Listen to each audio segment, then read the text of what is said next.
श्रीमद् भगवद गीता के विषय में बोलना चाहता हूँ।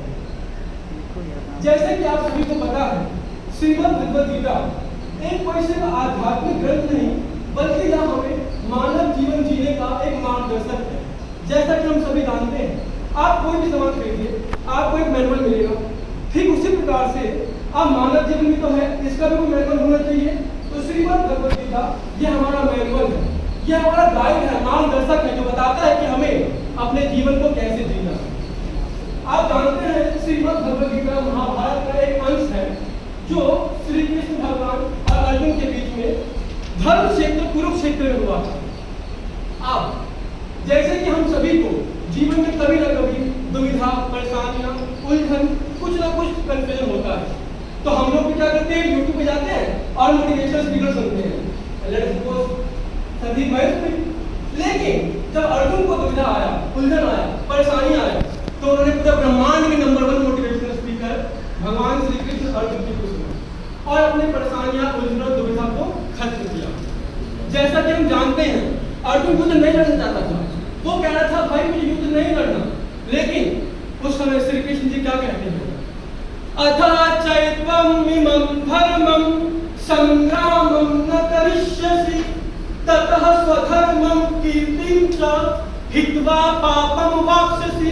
इसका अर्थ क्या हुआ?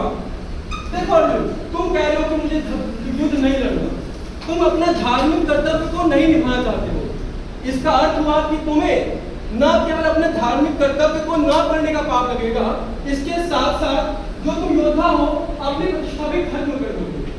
हम जानते हैं गीता का एक बहुत ही महत्वपूर्ण श्लोक है, कर्मण्येवाधिकारस्ते मा फलेषु कदाचन। वह हमें क्या सिखाती है? हमारा अधिकार अपने कर्तव्य तक है, हमें अपने कर्तव्य पर प्रयासों के ऊपर गीता सिखाती है, न कि उसके रिजल्ट पर। आप देखो ना, स्ट्रेस में अगर आपको रहना है तो मैं आपको एक चीज बोलूंगा, motivated with your efforts and satisfied with your results. अगर आप ये चीज सीखेंगे तो आपको कभी स्ट्रेस होगा ही नहीं। Motivated with your efforts and satisfied with your results.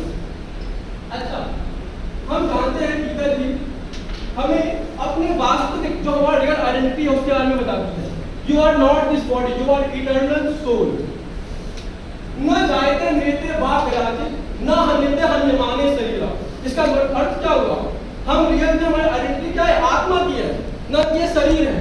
आप देखते हैं अभी युद्ध हो रहा है जगह जगह पे, धर्म के क्षेत्र, धर्म पे, जाति पे, भाषा पे, जगह जगह युद्ध होता है। लेकिन अगर हम जाने कि भाई सब में वो परमात्मा है, वो रियल आइडेंटिटी की आत्मा है, ना कि वो शरीर। कोई हम देखते हैं बॉडी शेमिंग क्यों होता है? वो आत्मा नहीं दिखता। We are very beautiful souls, not this body. अच्छा, अब गीता मैं आपको बताऊंगा कि गीता सिर्फ एक पढ़ने का विषय नहीं, बल्कि हमें उसको जीवन में उतारना भी चाहिए।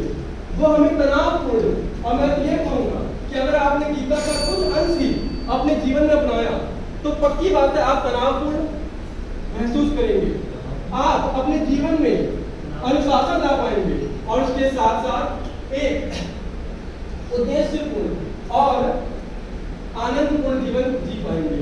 मैं लास्ट में श्लोक बोलूंगा, यदा यदा हि धर्मस्य ग्लानिर्भवति भारत अभ्युत्थानम् अधर्मस्य तदात्मानं सृजाम्यहम् परित्राणाय साधूनां विनाशाय च दुष्कृतां धर्म संस्थापनार्थाय संभवामि युगे युगे। भाई हमारे रियल बाबा मम्मी श्री कृष्ण जी हैं। अगर ये सब पता तो हम लड़ाई क्यों करें आपस में? जगह जगह देख रहे हैं लड़ाई झगड़ा होता है, वो क्यों होता है? हम अपनी रियल आइडेंटिटी भूल चुके हैं। अच्छा, मैं आपको इसी बात पे प्रणाम करता हूँ। हरे कृष्ण।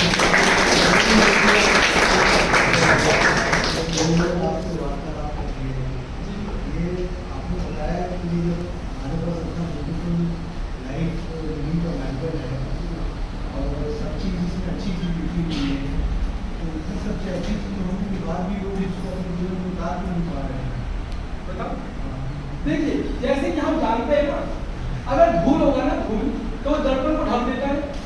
अगर मान लीजिए कोई मिरर है, ठीक है, उसमें धूल आ गया तो क्या होगा?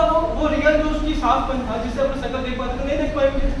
तो रियल में जो हम पाप करते हैं ना, वो क्यों होता है? हमारी वासना होती है, हमारा निहित स्वार्थ होता है, इसलिए हम पाप करते हैं। हमें क्या लगता है कि ये करने से मुझे सुखी मिल जाएगा, लेकिन एक्चुअली में अगर आप ध्यान से देखो तो वो प्लेजर है, ना कि ब्लिस। ब्लिस क्या होता है? वो इटर्नल उसका स्टार्टिंग पॉइंट भी और एंड पॉइंट भी होगा। और गीता सिखाती है कि कोई भी प्लेजर होगी ना, जो सेंसुअल प्लेजर है, जो आपके सेंस से होता है, वो उसका स्टार्टिंग पॉइंट होगा और एंडिंग पॉइंट होगा। लेकिन अगर आपका इटर्नल सोल वाला जो उसका फीडिंग है, वो क्या है, अच्छे काम करना है, किसी को परेशान नहीं करना। रियल में क्यों करे यार, हम सब भाई बहन हैं, हमारे पापा हैं वो और हम भाई बहन हैं, अगर प्यार से रहेंगे तो क्यों होगा। लेकिन वो क्या होता है ना, हमें लगता है कि हमें इससे सुख मिलेगा, हमारा निहित स्वार्थ होता है। गीता में भी यही सिखाया ना कि अर्जुन बोलता है कि मैं युद्ध नहीं करूंगा। क्यों नहीं करूंगा भाई, तुम्हारे पापा मम्मी सामने हैं, तुम्हारे चाचा लोग हैं, क्यों, तुम्हें उससे शरीर के स्तर पे कोई लगा रहे हो। Okay, thank you very much.